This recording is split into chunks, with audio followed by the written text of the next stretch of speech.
नमस्कार दोस्तों, inspiring mind makers पर आपका स्वागत है। आइए सुनते हैं मुंशी प्रेमचंद जी द्वारा लिखित कहानी बड़े घर की बेटी। बेनी माधव सिंह गौरीपुर गांव के जमींदार और नंबरदार थे। उनके पितामह किसी समय बड़े धन धान्य संपन्न थे। गांव का पक्का तालाब और मंदिर, जिनकी अब भी मरम्मत बड़ी मुश्किल थी, उन्हीं के कीर्ति स्तंभ थे। कहते हैं इस दरवाजे पर हाथी झूमता था। अब उसकी जगह एक बूढ़ी भैंस थी, जिसके शरीर में अस्थि पंजर के सिवा और कुछ शेष न रहा था, पर शायद दूध बहुत देती थी, क्योंकि एक न एक आदमी हांडी लिए उसके सिर पर सवार ही रहता था। बेनी माधव सिंह अपनी आधी से अधिक संपत्ति वकीलों को भेंट कर चुके थे। उनकी वर्तमान आय 1000 रुपये वार्षिक से अधिक न थी। ठाकुर साहब के 2 बेटे थे। बड़े का नाम श्रीकंठ सिंह था। उसने बहुत दिनों के परिश्रम और उद्योग के बाद बीए की डिग्री प्राप्त की थी। अब एक दफ्तर में नौकर था। छोटा लड़का लाल बिहारी सिंह, दोहरे बदन का, सजीला जवान तथा भरा हुआ मुखड़ा, चौड़ी छाती। भैंस का 2 सेर ताजा दूध वह उठकर सवेरे पी जाता था।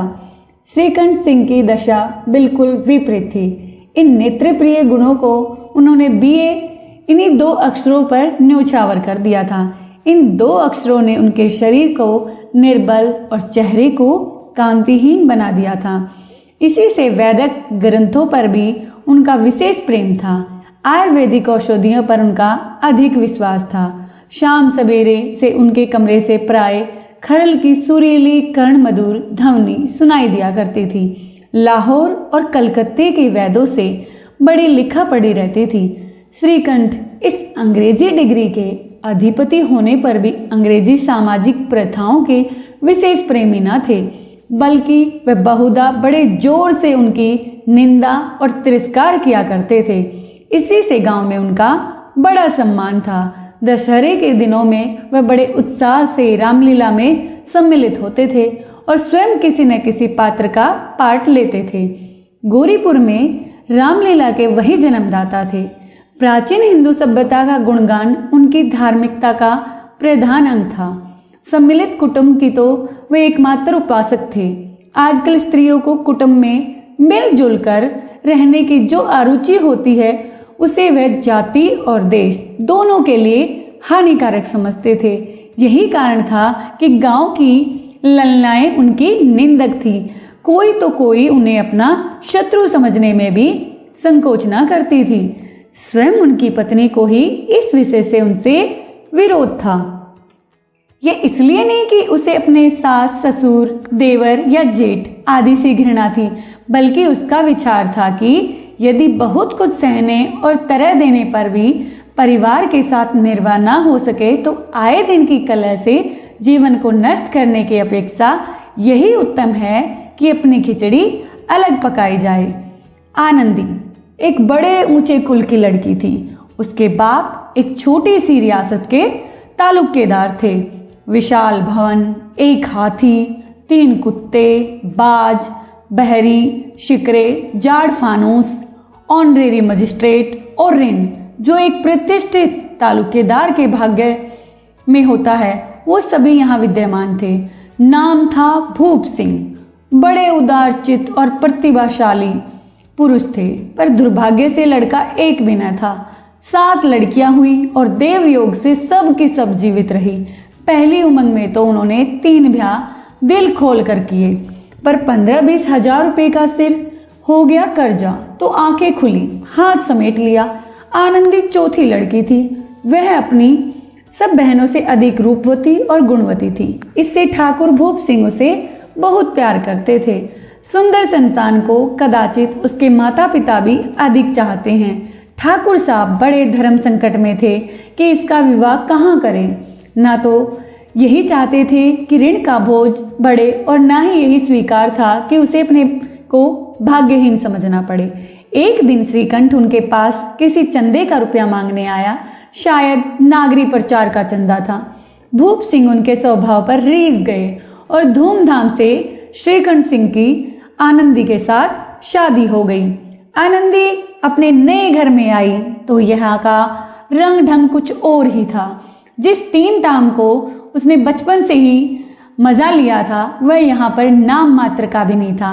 हाथी घोड़ों को तो क्या कहना, कोई सजी हुई सुंदर बहली तक ना थी।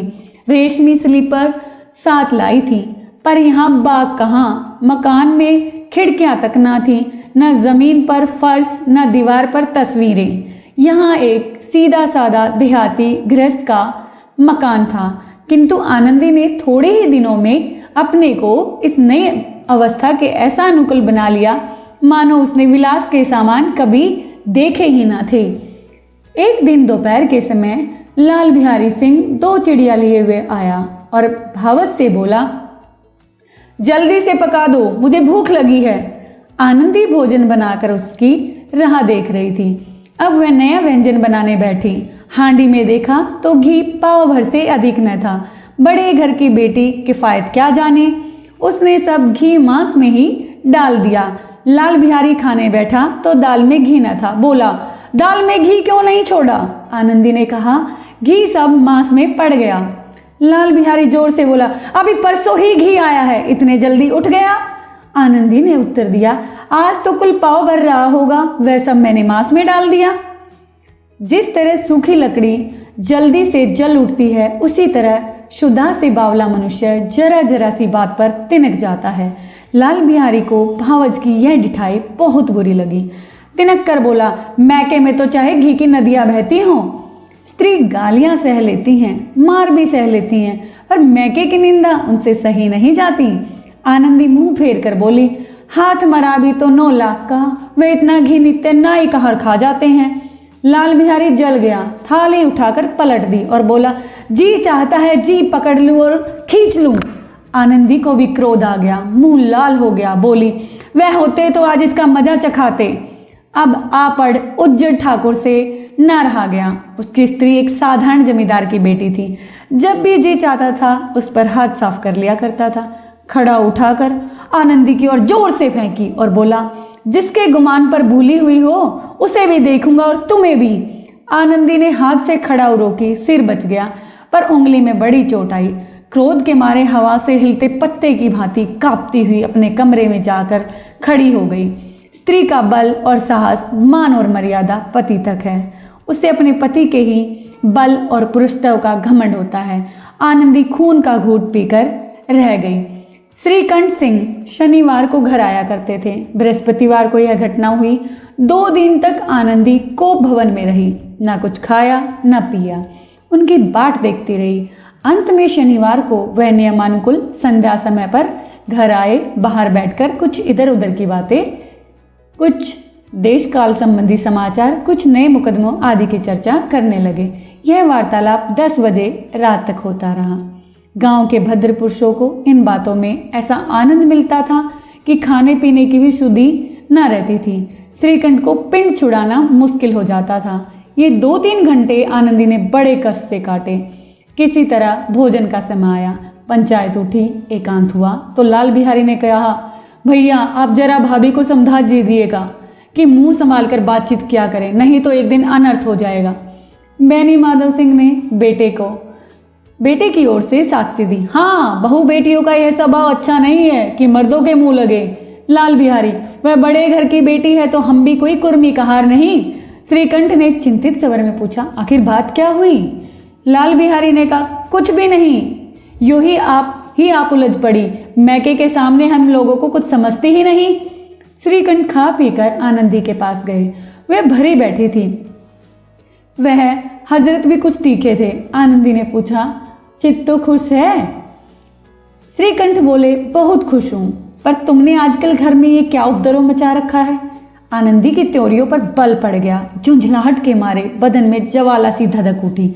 बोली, जिसने तुमसे यह आग लगाई है उसे पाऊं तो मेरा मुंह झुलस दूं। श्रीकंठ, इतनी गर्म क्यों होती हो? बात तो कहो। आनंदी, क्या कहूं? यह मेरे भाग्य का फेर है, नहीं तो गवार छोकरा जिसको चपरासगिरी करने का भी सुहूर नहीं, मुझे खड़ाऊ से मारे, यो ना करता। श्रीकंठ, सब हाल साफ साफ कहो तो मालूम हो, मुझे तो कुछ पता नहीं। आनंदी, परसों तुम्हारे लाडले भाई ने मुझसे मांस पकाने को कहा। घी हांडी में पाव भर से अधिक न था, वह सब मैंने मांस में डाल दिया। जब खाने बैठा तो कहने लगा दाल में घी क्यों नहीं है। बस इस पर मेरे मैके को बुरा भला कहने लगा। मुझसे ना रहा गया। मैंने कहा कि वहाँ इतना घी तो नाई का हर खा जाते हैं और किसी को जान भी नहीं पड़ता। बस इतनी सी बात पर इस अन्यायी ने मुझ पर खड़ाऊ फेंक मारी। यदि हाथ से ना रोक लेती तो मेरा सिर फट जाता। उसी से पूछो मैं जो कुछ कह रही हूँ वह सच है या झूठ। श्रीकंठ की आंखें लाल हो गई। बोले, यहाँ तक हो गया इस छोकरे का साहस। आनंदी स्त्रियों के स्वभाव अनुसार रोने लगी, क्योंकि आंसू उनकी पलकों पर रहते हैं। श्रीकंठ बड़े धैर्यवान और शांत पुरुष थे। उन्हें कदाचित ही क्रोध आता था। स्त्रियों के आंसू पुरुषों की क्रोधाग्नि बढ़ाने में तेल का काम करते हैं। रात भर करवटें बदलते रहे। उद्विग्नता के कारण पलक तक ना झपकी। प्रातःकाल अपने बाप के पास जाकर बोले, दादा अब इस घर में मेरा निभाना होगा। इस तरह की विद्रोहपूर्ण बातें कहने पर श्रीकंठ ने कितनी ही बार अपने कई मित्रों को आड़े हाथों लिया था, परंतु दुर्भाग्य आज उन्हें स्वयं वे ही बातें अपने मुंह से कहनी पड़ी। दूसरों को उपदेश देना भी कितना सहज है। बेनी माधव से घबरा उठे और बोले, क्यों? श्रीकंठ, इसलिए कि मुझे भी अपनी मान प्रतिष्ठा का कुछ विचार है। आपके घर में अब अन्याय और हठ का प्रकोप हो रहा है।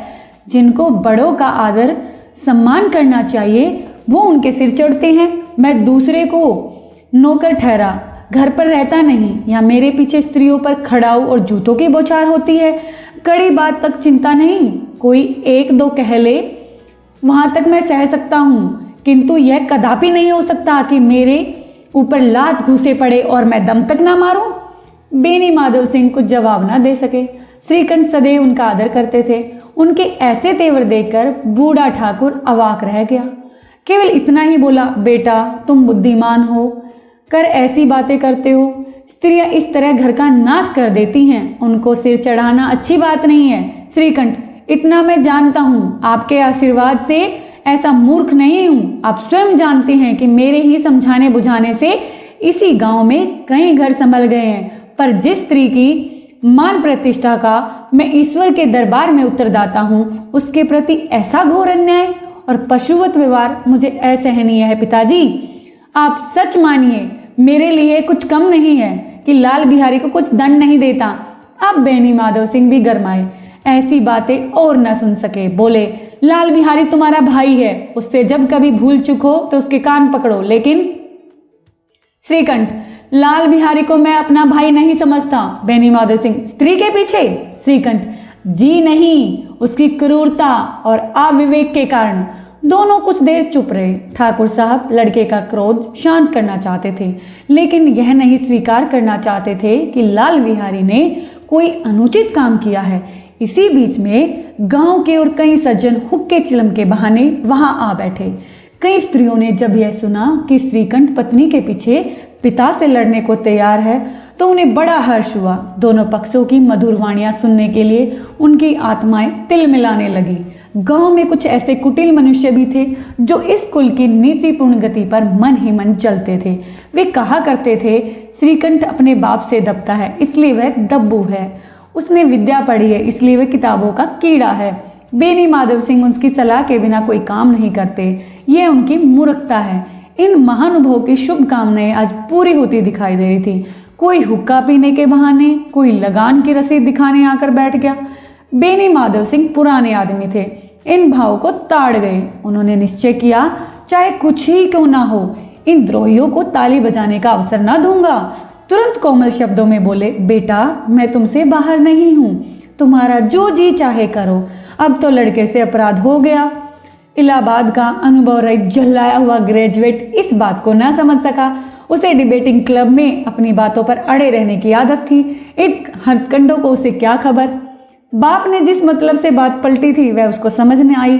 बोला, लाल बिहारी के साथ अब इस घर में नहीं रह सकता। बेनी माधव, बेटा बुद्धिमान लोग मूर्खों की बात पर ध्यान नहीं देते। वह बेसमझ लड़का है, उसे जो कुछ भूल हुई उसे बड़े होकर क्षमा कर दो।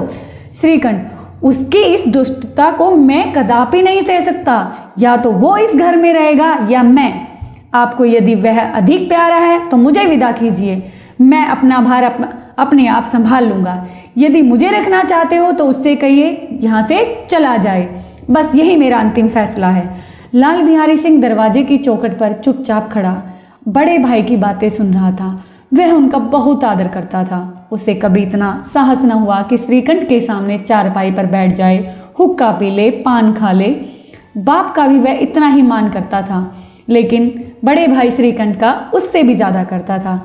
श्रीकंठ का भी उसे हार्दिक स्नेह था। अपने होश में उन्होंने कभी उसे गुड़का तक न था।